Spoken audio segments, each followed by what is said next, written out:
바른정당 의원 13명이 한국당 홍준표 후보에 대한 지지를 선언하면서 보수층 결집 여부가 대선 막판 최대 변수로 떠오르고 있습니다.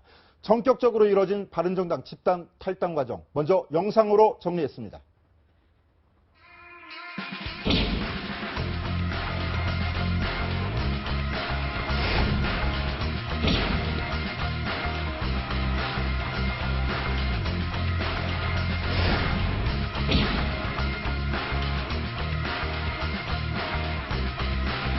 유승민 대통령! 당선되시면 어떻게 하실 겁니까? 폭행하겠습니다.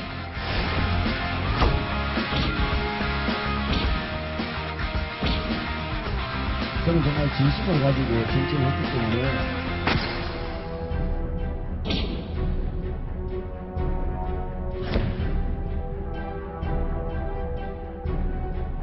보수 대통합에 대한 의지와 소신을 듣고 싶습니다. 함께 가고 같이 갑시다.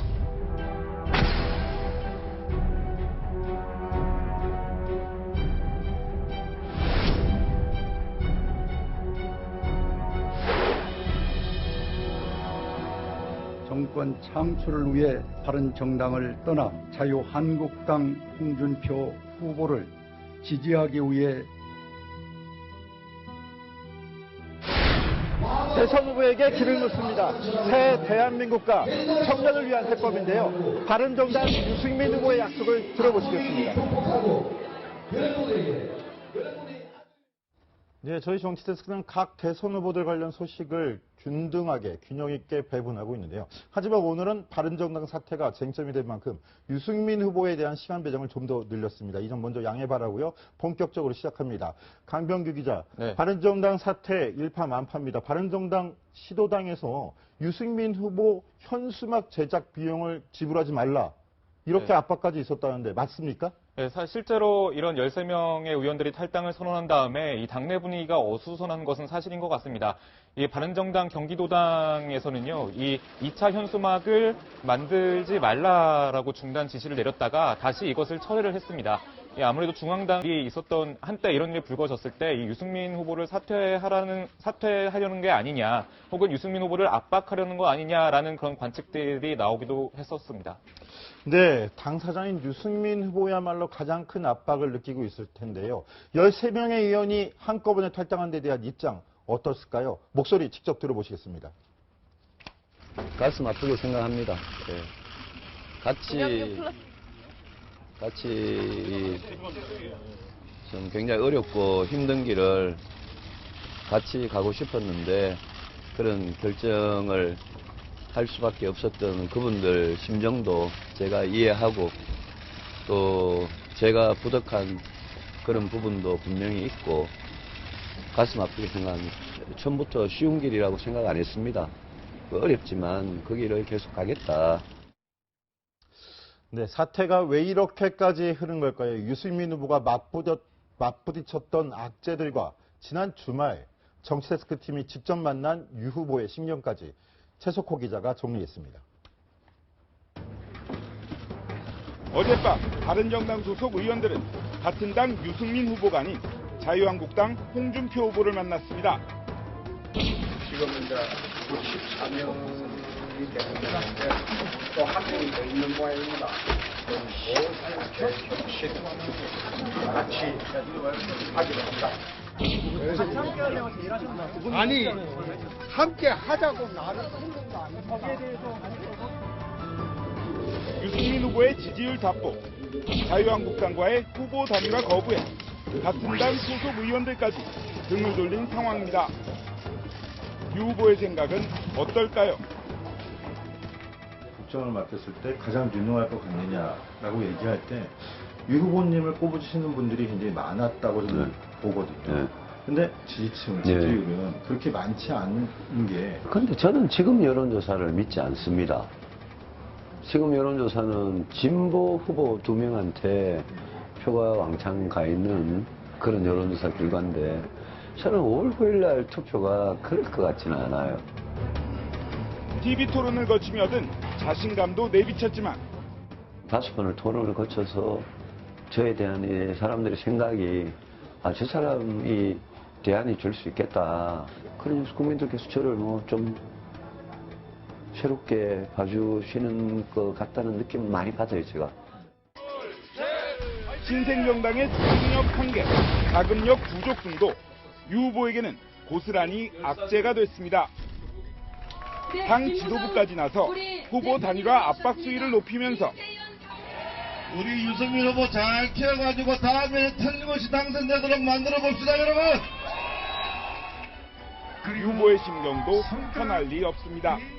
지원 조사하시는 분 중에 우리 유승민 후보 잘 키워서 다음 대선에 번듯하게 내놓겠다 이런 취지로 말씀하십니다. 누가 그래요?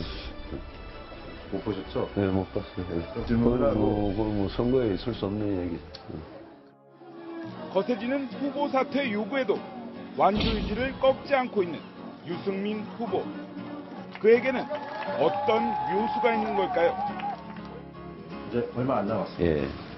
그 기간 동안에 후보님께서 이거는 내 비법으로 한번 승부를 걸어보겠다 하는 전략이 있으십니까?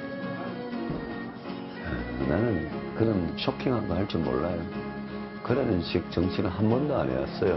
뭐 그렇게 쇼를 잘하고 홍보를 잘하는 스타일도 아니고 진심을 될 수 있으면 알리려고 사람들이 저희 진정성이나 이런 데 대해서 알아주면 저를 찍어줄 거다 이래 믿고 하는 거고. 네, 지금 보신 인터뷰 영상은 지난 주말 부산 유세에 나섰던 유승민 후보를 따로 만나서 인터뷰한 내용이었습니다. 광안리 해변에서 거의 유세 막바지여서 굉장히 피곤한 와중에도 또 당내의 분란 이런 것까지 겹치면서 피곤함이 역력한 모습이었는데, 자, 창당 99일 만에 최대 위기를 맞았습니다. 최석호 기자, 지금 당 내부에서 남아있는 사람들 입장에서는 떠난 사람들에 대한 굉장히 비판이 강한 것 같아요. 또 이런 전례도 보기 드문 일이잖아요. 그렇습니다. 사실 대선을 앞두고 그 연대나 후보 단일화를 하는 경우는 있습니다. 하지만 이렇게 어떤 당에서 집단 탈당을 해서 다른 후보를 돕겠다 이런 경우는 굉장히 이례적입니다. 아무래도 문재인 대세론이 또다시 고개를 들면서 보수 결집을 통해서 반문연대를 해보겠다 이러한 하나의 신호탄으로 보이는데, 하지만 이에 대한 비난도 만만치 않습니다. 홍 데스크 말씀하셨던 것처럼 분노에 가까운 수준입니다. 이준석 바른정당 당협위원장은 이렇게 얘기를 했습니다. 이 사람들에게는 배신자란 호칭도 아깝다. 그들은 쫄보다. 그러니까 재주 없고 아주 옹졸한 사람들이다. 이렇게 얘기를 했고요. 조국 교수 같은 경우에는 정치 양아치들이라는 표현을 썼습니다. 정치 양아치들 14명이 유승민 등에 칼을 꽂았다. 이러면서 비난 수위를 높였습니다. 예, 이현수 기자, 굉장히 격한 반응들인데 특히 오늘 탈당한 13명 대부분 중진 의원들이고 그렇죠. 또 지난 탄핵 정국에서 굉장히 또 활약상이 컸던 의원들이라서 더 실망감들을 더 내비치는 경우가 좀 많은 것 같아요. 그렇죠. 뭐 그것도 무리는 아닙니다. 제 뒤에 오늘 탈당을 선언한 13명의 의원들의 모습이 보이는데요. 지금 제가 좀 가렸죠. 이렇게 13명의 의원들이 모습이 보이는데 얼굴만 보면 바로 아시는 분도 있을 겁니다. 제가 뭐 말씀을 안 드려도 김성태 의원, 황영철 의원, 권성동 의원, 장제원 의원, 그 탄핵 정국에서 청문회에서 엄청난 화제가 됐던 의원들이었죠. 특히 지금 탄핵 정국이 많이 지나서 그런지 잊은 분들도 많으신 것 같은데 자유한국당과 바른정당의 생각은 유승민을 지지하고 홍준표를 지지하는 그런 차이가 아니었습니다. 박근혜 전 대통령의 탄핵안을 두고 찬성할 거냐 반대할 거냐를 두고 첨예하게 대립하다가 결국 분당까지 하게 된 상황이었는데요. 지금 제가 뭐 짚었던 인사들 외에도 탄핵 정국에서 상당히 활약했던 바른정당 의원들의 모습 영상으로 한번 확인해 보시죠. 그 우병우 증인 그 자세 바르게 하세요. 예? 어떻게 할까요? 여기가 민정수석실의 부하 직원들하고 회의하는 장소도 아닌데 왜 그 계속 메모하는 자세를 취합니까? 자세 바르게 하시고 위원들의 신문 내용에 성의 있게 답변하세요. 네, 위원장 말씀 여기가 뭐 요의하겠습니다. 민정수석실에 뭐 회의 장소 회의하러 왔어요? 자세 바르게 한번 해보세요. 그렇게 해서 답변하세요 앞으로. 존경하는 재판장님, 국민이 만들어온 대한민국을 민주주의 적으로부터 지켜주십시오. 피청구인에 대한 파면을 통해 정의를 갈망하는 국민이 승리하였음을 소리 높여 선언하여 주시기 바랍니다. 네, 최석호 기자. 오늘 탈당한 의원들, 앞서 말했다시피 중진 의원들이에요. 정치가 어떤 것이라는 걸 가장 잘 아는 사람들이고, 여론의 흐름이 어떤 것이라는 걸 또 가장 잘 아는 사람들이 비난을 감수하고 탈당을 했습니다. 현실 정치의 냉혹함인가요? 그렇습니다. 그 현실 정치라는 것을 잘 한번 생각을 해봐야 될 것 같습니다. 내년이 당장 지방선거가 있습니다. 그런데 유승민 후보 지지율이 이렇게 오르지 않을 경우에는 당의 존폐 위기에까지 맞는다. 이러한 분석이 많이 나오고 있거든요. 그런데 이 의원들과 궤를 함께한 사람들도 있습니다. 도의원, 시의원, 그리고 기초의원까지 이들의 지원이나 어떤 조직이 없으면 이러한 국회의원들도 되기가 굉장히 힘든 것이 사실입니다. 그렇기 때문에 어떤 자신의 조직들을 생각을 해야 되는데 정치인으로서 이러한 조직의 힘을 빌릴 수 없을 수도 있다. 이러한 현실에 대해서 깊숙이 생각을 한 것 같습니다. 장제원 의원 같은 경우에는 이런 말을 했습니다. 내년 지방선거에서 이런 분위기라면 바른정당이 선거를 치르기 어렵다.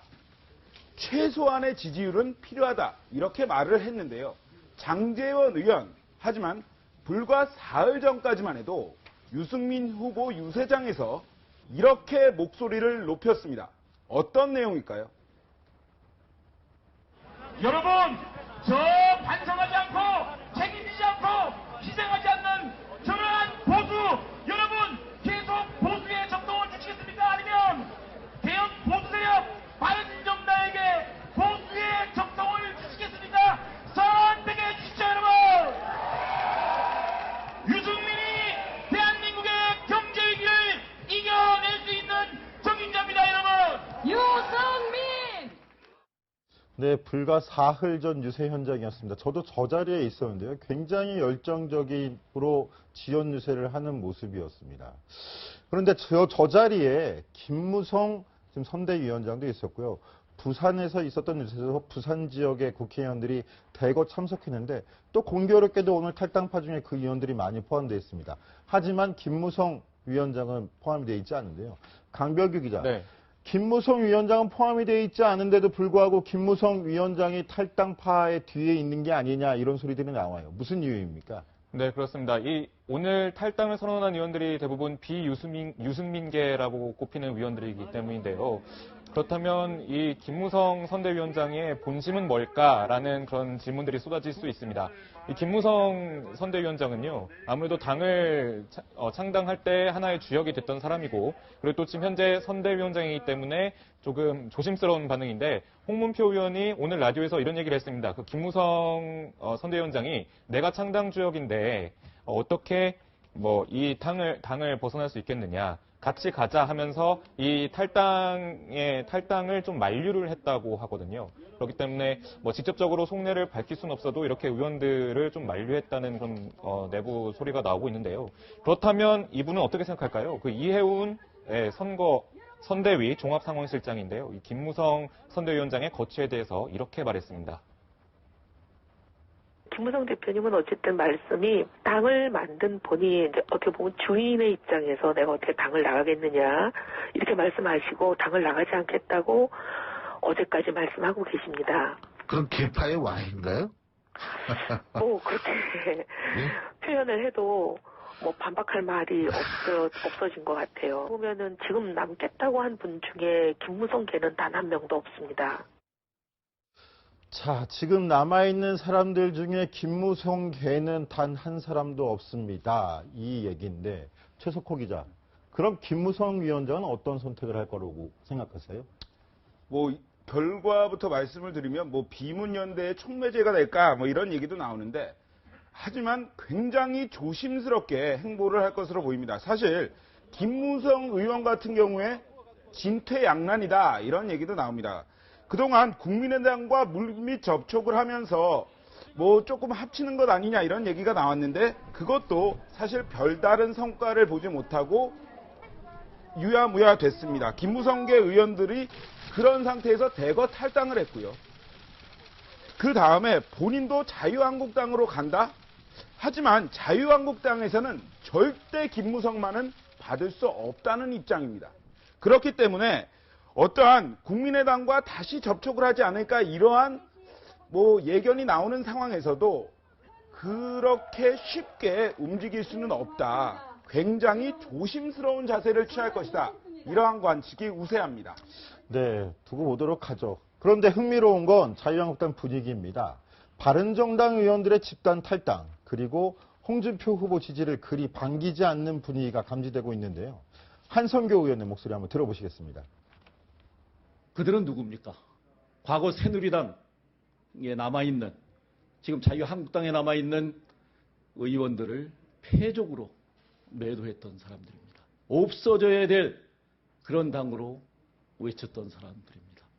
자신들이 보수의 본가라고 어거지를 피웠던 사람들입니다. 그 절반이 이제 선거 일주일 앞두고 자유한국당으로 들어오겠답니다. 그분들에 대한 무조건적인 일괄 복당이 이루어지면은 저는 그동안 14년 동안 정들었던 한나라당으로부터 시작됐던 자유한국당을 떠나겠습니다. 자, 한성교 의원이 도리어 탈당을 전제로 복당에 반대하는 입장을 밝혔고요. 이현수 기자, 네. 한성교 의원 한 사람뿐이 아니에요. 서청원, 윤상현, 골수 친박들도 오늘 입장을 내놨는데 그렇죠. 복당 반대한다. 이렇게 공개적으로 선언할 정도였어요. 어떤 지금 분위기입니까? 뭐 그동안 사실 입을 닫고 있던 친박계 좌장들까지 입장을 내놨습니다. 제가 입장을 한번 정리해봤는데요. 뭐 서청원 자유한국당 의원 이미 알려진 친박계 좌장이죠. 우리 당원과 보수 지지자들의 자존심에 심각한 상처를 입히고도 어떤 사과도 없었다라고 지적을 했고요. 이제 윤상현 의원입니다. 현재 당원권 정지가 되어 있죠. 야밤에 바른정당 몇몇 의원을 불러내 꼬시듯 지지 선언을 유도한 건 정치 도의에 어긋난 처사다. 홍준표 후보를 지칭하는 것 같습니다. 그리고 한성교 의원, 나라를 이 상황으로 몰아놓은 장본인들이 자유한국당에 다시 들어온다고 이렇게 반문을 했는데요. 이 친박계 의원들, 뭐 바른정당 의원들 다수가 탈당을 하겠다고 했는데 환영을 받고 있진 못하는 것 같습니다. 그리고 실제로 복당 절차도 거쳐야 하기 때문에 결과가 어떻게 될지 알 수 없는 상황이기도 한데요. 사실 근데 이게 재밌는 부분이 얼마 전까지만 해도 상황이 완전히 달랐습니다. 바른정당 의원들이 한국당의 단일화 조건으로 전제한 것이 이 의원들이 포함된 친박계 인적 청산이었는데요. 실제로 오늘 바른정당 의원들이 탈당을 할 때 뭐 나와서 다시 한번 기자들의 질문을 받는 과정에서 이진복 의원에게 친박 인적 청산이 됐다고 보느냐라고 물었을 때 이진복 의원이 어느 정도 됐다고 판단한다라고 답을 했습니다. 그러나 이 한국당 내에 있는 친박계 의원들은 전혀 그렇게 생각하는 것 같지 않습니다. 네, 이현수 기자, 그럼 한 가지 주목해야 될 부분이 뭐냐면 저는 그렇게 생각하는 게 지금 친박계 의원들이 저 이야기를 해서 그러는데 사실 홍준표 후보가 갖고 있는 그 지지세도 지금 끌어모은 게 태극기 집회 세력까지들 다 끌어모은 상황이잖아요. 그렇죠. 그런 상황에서 탄핵 전국에서 가장 앞장섰던 바른정당 출신 의원들을 다시 복당을 받는다. 여기에 균열이 생기지 않을까 하는 걱정들도 포함된 거 아닐까요? 뭐 사실 그런 부분도 있습니다. 홍준표 후보 같은 경우도 초반에 이제 유승민 후보가 단일화를 전혀 생각하지 않는다고 답했을 때 홍 후보도 나도 생각이 없다. 바른정당과 함께하면 오히려 우리 지지층이 떨어져 나간다. 이런 이야기도 했었는데요. 홍준표 후보는 이제 뭐 박근혜 후보를 잇는, 박근혜 전 대통령을 잇는 박근혜 시즌2가 아니라 이제 친홍파, 친홍준표당이 되는 거다라고 주장을 하고 있긴 합니다. 그리고 실제로 어제 바른정당 탈당하려는 의원들을 만나서도 이제 비공개 대화에서도 실제로 박근혜 전 대통령을 잇는 친박당이 아니다라는 점을 강조했다고 하는데요. 그러나 실제로 이렇게 친박계 의원들의 반응이 나오고 있는 만큼 또 향후 또 한국당 내부에서도 좀 이야기가 흘러가는 것을 지켜봐야 할 것 같습니다. 강민규 기자, 제가 근데 앞서 말씀드렸지만 지금 태극기 집회 측, 그러니까 지금까지 박근혜 전 대통령을 지지했던 모임도 오늘 복당 문제에 대해서 굉장히 좀 격앙된 반응을 내놨잖아요. 네, 그렇습니다. 조금 전이죠. 오후 4시쯤에 지금 자유한국당 당사 앞에서 이 태극기 집회가 지금 열렸습니다. 이유는요, 바른정당 의원들이 복당하는 문제를 두고 이게 반발을 한 건데, 이 탄핵을 주도했던 이 바른정당 의원들이 어떻게 다시 이거를 받아들일 수 있냐, 자유한국당과 홍준표 후보가 어떻게 받아들일 수 있냐며 홍준표 후보도 이 탄핵 찬성 세력이다라면서 이런 반발 집회를 연 겁니다. 저게 지금 자유한국당 당사 앞이죠. 네, 그렇습니다. 그 새누리당 후보로 나선 조원진 의원을 지지하는 모임이기도 하지만 홍준표 후보를 또 지지할 수도 있는 세력들인데 거기에 대해서 좀 강하게 불만을 표시하는 모습이네요. 자.